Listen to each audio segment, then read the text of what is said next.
Hello दोस्तों, कैसे हो आप सभी लोग। उम्मीद करते हो बहुत बढ़िया। और ये हमारा पोछा है और रात के बज रहे हैं 10:30 और हम आपके लिए रिकॉर्ड कर रहे हैं magnetic effect of electric current. ये क्लास 10 का फिजिक्स का लास्ट चैप्टर है। बहुत छोटा चैप्टर है, बहुत आसान चैप्टर है। तो चलिए शुरू करते हैं one short revision for the magnetic effect of electric current. So first of all, what is a magnet? What do you mean by a magnet? एक मैग्नेट होती क्या है? Magnet is a type of substance which attracts some particular kind of substances like iron, nickel, cobalt, etc. Okay. Magnet एक ऐसा substance है जो कुछ particular substance जैसे आयरन, निकल या कोबाल्ट को अट्रैक्ट करती है। Magnet is a kind of substance which attract some particular kind of substances like iron, nickel and cobalt. Magnet होती कितने प्रकार की है? Magnet is of two types. One is natural magnet and another one is artificial magnet. अब natural magnet क्या होती है, artificial magnet क्या होती है? नाम से ही क्लियर है। नेचुरल मैग्नेट ऐसी मैग्नेट जो नेचर में पाई जाती है, that is known as a natural magnet. मैं ज्यादा डेप्थ में नहीं जाऊंगा क्योंकि this is one short revision. And what is artificial magnet? The magnet which is man made, जो इंसान बनाए, that is known as artificial magnet. Natural magnet का जो magnetism, what is magnetism? Magnetism means इसकी ताकत is low. artificial की magnetism जो कैसी होती है, high. नेचुरल मैग्नेट का एग्जांपल क्या हो गया? लोड स्टोन या मैग्नेटाइट। ये एक ही चीज के नाम है, एक ही सब्सटेंस के नाम है। ओके, मैग्नेटाइट या इसका जो केमिकल नाम है Fe3O4 केमिकल फॉर्मूला, इसको बोलते हैं ट्राइफेरिक टेट्रा ऑक्साइड। आर्टिफिशियल मैग्नेट कई सारे शेप्स में पाई जाती है, जैसे हॉर्स शू, बार शेप मैग्नेट बहुत इंपॉर्टेंट है क्योंकि इसका इस्तेमाल जनरली लैबोरेटरीज में इस्तेमाल किया जाता है। Then after that magnetic needle, then after that cylindrical. और आपको पता होना चाहिए जो मैग्नेटिक नीडल है इसका इस्तेमाल कहां किया जाता है? मैग्नेटिक कंपास में। So these are the two basic classification of a magnet. What is a magnet? Magnet is a type of substance. Should I write? Yeah. Magnet is a type of substance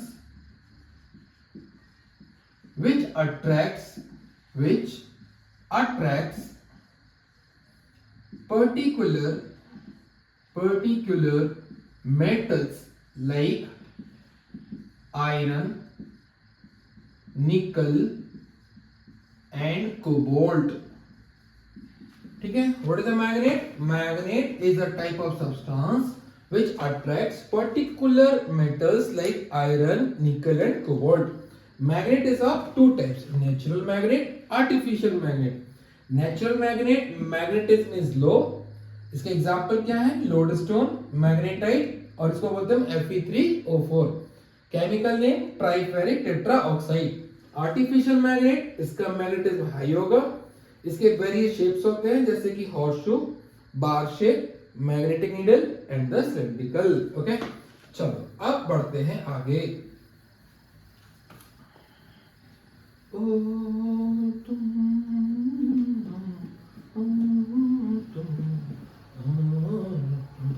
ये तो था magnet का classification. Now what are the properties of a magnet? Properties of a magnet. Properties of a magnet क्या होती हैं? सबसे पहली, magnet has two poles. Magnet has two poles, north pole and south pole. Second, अब इसके दो पोल हैं तो अपोजिट पोल्स में क्या होता है? अट्रैक्शन। और सेम पोल्स में क्या होता है? Repulsion. If opposite poles are brought closer, पास लाए जाते हैं, then opposite poles attract and same poles same poles repel. Means अगर आप नॉर्थ पास में लाओगे तो एक दूसरे को रिपेल कर देंगे, साउथ पास में लाओगे एक दूसरे को रिपेल कर देंगे, नॉर्थ साउथ एक पास लाओगे एक दूसरे को अट्रैक्ट कर लेंगे, साउथ नॉर्थ एक दूसरे के पास लाओगे एक दूसरे को अट्रैक्ट कर लेंगे। लेकिन अपोजिट पोल्स लाओगे तो अट्रैक्ट, सेम पोल्स लाओगे तो रिपेल। तीसरा, magnet always rest in particular orientation on suspending freely। Means अगर आपने मैग्नेट को लटकाया और छोड़ दिया तो अपने आप ये पर्टिकुलर ओरिएंटेशन में सेटल हो जाएगी। और ये जो ओरिएंटेशन होती है वो ज्योग्राफिकल एक्सिस के अलोंग होती है। कैसे होती है? Geographical axis. जैसे ये हमारी मम्मी है, मम्मी बोले तो अर्थ, इसमें दो पोल हो गए, north pole and south pole, and a line passing through the poles known as axis. What kind of axis? Geographical axis. तो अगर आप किसी भी मैग्नेट को लटकाओगे तो जो मैग्नेट का नॉर्थ पोल होगा वो ज्योग्राफिकल नॉर्थ की तरफ मुंह कर लेगा, और जो मैग्नेट का साउथ होगा वो ज्योग्राफिकल साउथ की तरफ मुंह कर लेगा। अगर ऐसा है तो हम इसका it can be used to find out directions. क्यों? अगर हमें नॉर्थ एंड साउथ पता चल गया तो नॉर्थ के राइट साइड में ईस्ट एंड लेफ्ट साइड में वेस्ट। सिंपल।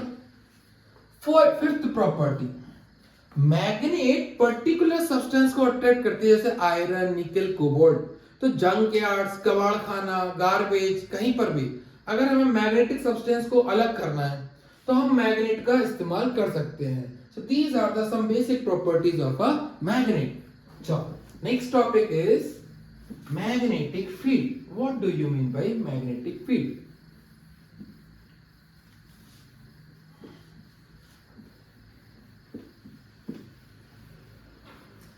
आपको पता है कि हमारी जो मम्मी है, मम्मी बोले तो earth is a giant magnet. इसकी खुद की मैग्नेटिक फील्ड है। तो अगर कहीं पर भी आप मैग्नेटिक कंपास को प्लेस करोगे तो मैग्नेटिक कंपास का जो नॉर्थ पोल है वो ज्योग्राफिकल नॉर्थ को इंडिकेट करेगा, और अगर साउथ पोल है, जो इसका साउथ पोल है, वो ज्योग्राफिकल साउथ को इंडिकेट करेगा। Why? Because of the influence of earth magnetic field. तो यहां पर एक वर्ड आ रहा है मैग्नेटिक फील्ड। ये होती क्या है मैग्नेटिक फील्ड? फॉर एग्जाम्पल, आपने एक पेपर लिया, A4 साइज पेपर लिया, आपने यहां पर एक बार मैग्नेट रख दी, नॉर्थ पोल, साउथ पोल। आप एक मैग्नेटिक कंपास लाए और इससे बहुत दूर यहां पर आपने कंपास को रखा। तो कंपास का जो नॉर्थ पोल और साउथ पोल है वो ज्योग्राफिकल एक्सिस के अलोंग में सेटल हो जाएगा।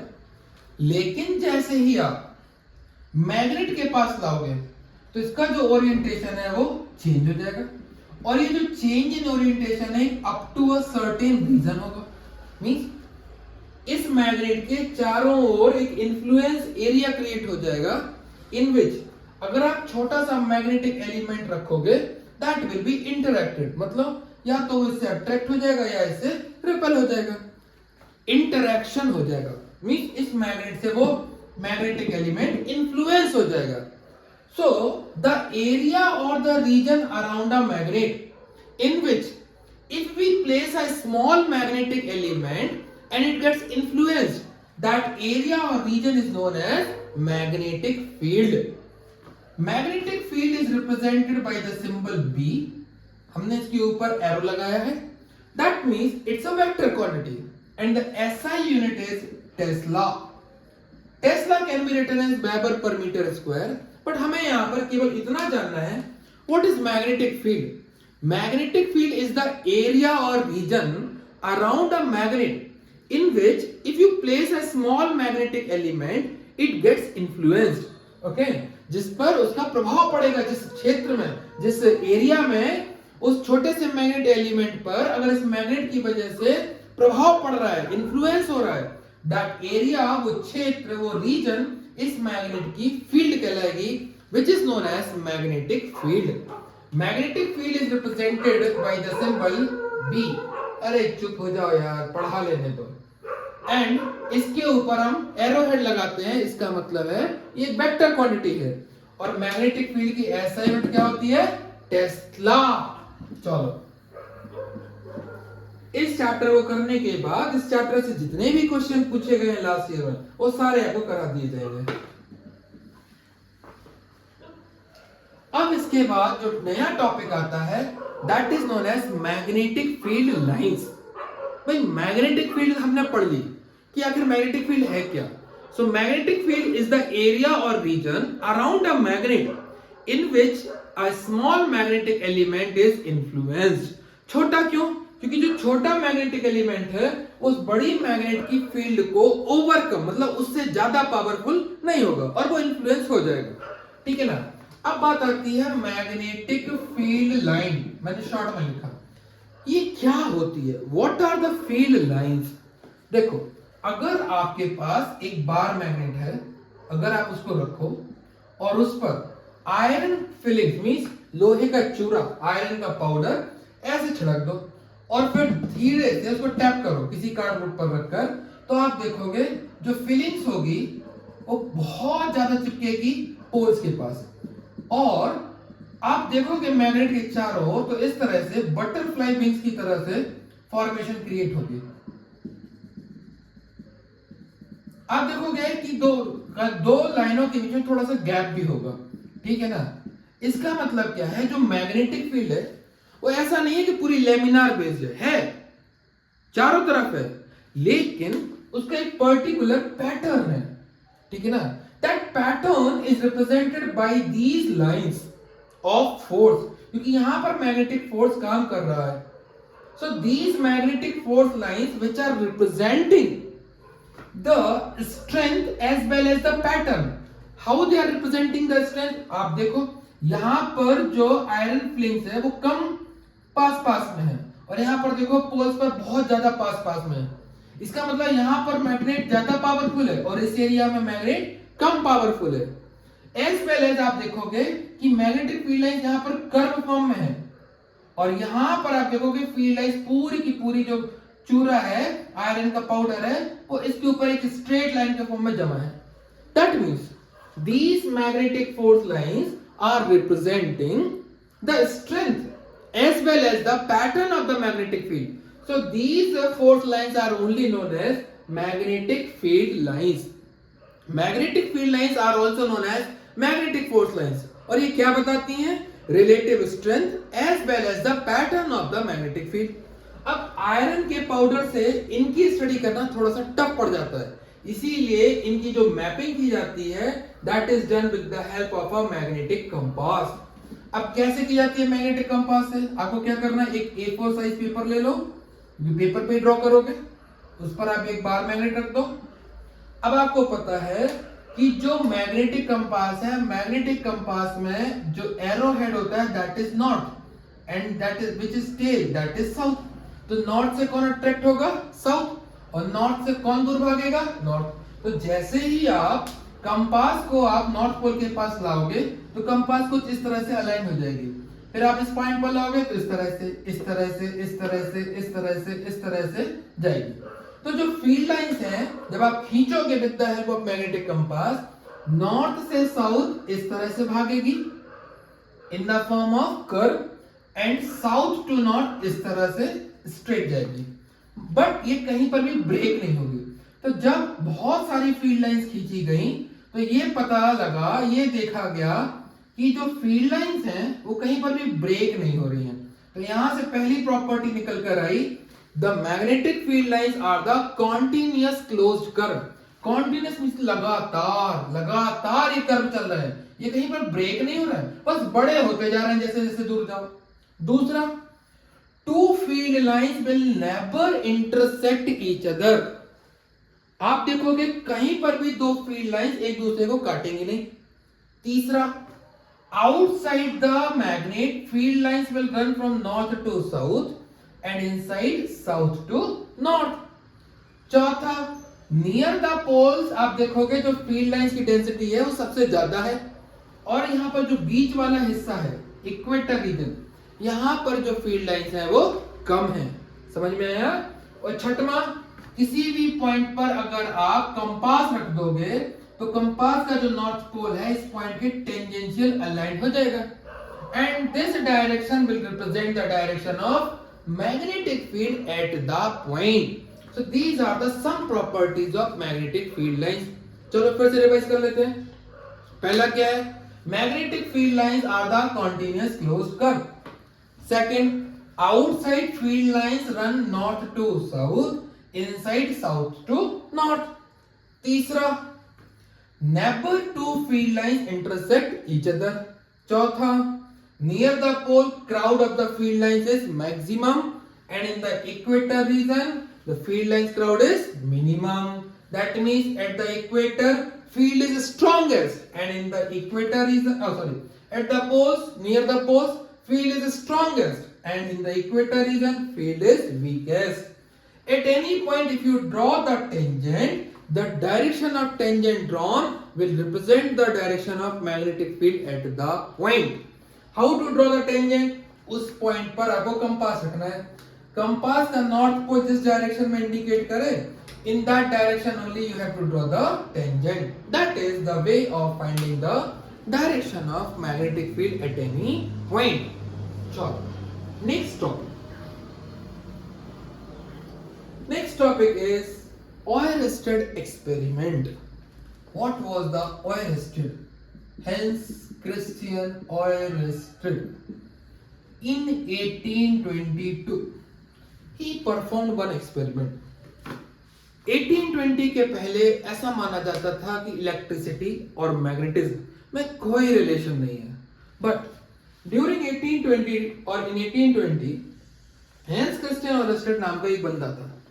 बंदा कुछ कर रहा होगा, उसने एक कंडक्टर वायर लिया, कंडक्टर वायर को उसने बैटरी से कनेक्ट कर दिया,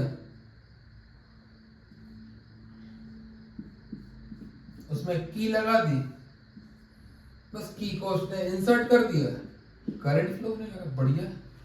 लेकिन जैसे ही वो इस कंडक्टर वायर के बगल में एक कंपास लेकर आया, तो जो मैग्नेटिक कंपास का नेचुरल डिफ्लेक्शन था और नेचुरल सेटलिंग थी, that is because of the earth magnetic field. लेकिन उसने यहां पर क्या देखा कि जो नेचुरल सेटलमेंट था मैग्नेटिक कंपास का वो चेंज हो रहा है, जैसे उस वो कंपास को करंट कैरिंग कंडक्टर के पास में ला रहा है। उसने सोचा कि यार हुआ होगा कुछ, तो लेकिन उसके मन में कहीं ना कहीं क्यूरियोसिटी जागी कि यार ऐसा क्यों हो रहा है। तो उसने पक्का सर्किट को ऑफ किया होगा, फिर से ऑन किया होगा। तो फाइनली जब कई बार उसने ऐसा रिसर्च किया, कई बार उसने ऐसे प्रोग्राम, इस एक्सपेरिमेंट को रिपीट किया, then finally he found that whenever the current is passing through the conductor, the natural settlement of the magnetic compass is changing. मतलब जो अर्थ की नेचुरल सेटलमेंट है because of the earth magnetic field, that is changing. It means some magnetic force is present nearby the conductor and which is affecting this magnetic compass. He was thinking from where this magnetic field is coming. Then he observed the circuit. In the circuit, current is passing. Current means charge is passing. Charge means charge is in moving condition. Then he concluded, okay, the moving charge is responsible for the magnetic field around it.